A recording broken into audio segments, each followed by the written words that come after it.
बिस्मिल्लाहिर्रहमानिर्रहीम अस्सलाम वालेकुम।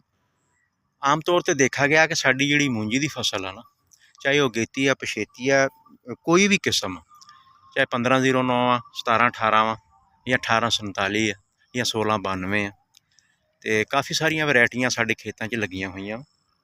तो अमूमन हुण देखिया तो ये उत्ते ना जिस तरह गंदम की बीमारी है ना रस्ट, उदा ही इहदा विधान का भबका और झलसाओ ये आ गया वा। तो ये नाल ना पत्ता लपेट सुंडी का अटैक जिहड़ा ना वो भी है। तो इत्थे असीं एक अच्छी और मौसर जामिया मनसूबाबंदी करनी है। देखो अगर अच्छी मैनेजमेंट असीं करांगे ना तो फिर साडा अच्छा रिजल्ट आएगा। अगर मैनेजमेंट साडी अच्छी नहीं होएगी तो पैदावार साडी मुतासर हो जाएगी। तो इत्थे तुसीं ना आम 65 ग्राम का एक साशा लै लेना।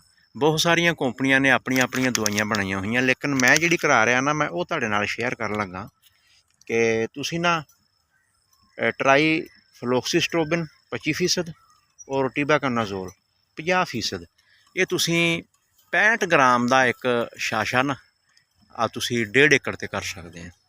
ये तो होगी ना तुहाडे झलसाओ की। अगे जिहड़ी पत्ता लपेट आ, पत्ता लपेट वास्ते ना तुसीं तकरीबन 90 ml फी एकड़ ते ज़्यादा नहीं, खर्चा भी मुनासिब है और रिजल्ट भी इंशाल्लाह अच्छा होगा।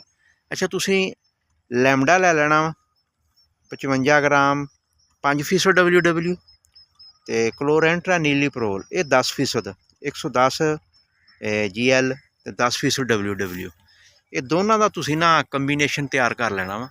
ये झलसाओ वाली ते पत्ता लपेट वाली ये दोनों मिला के ना तुसीं स्प्रे कर दिओ।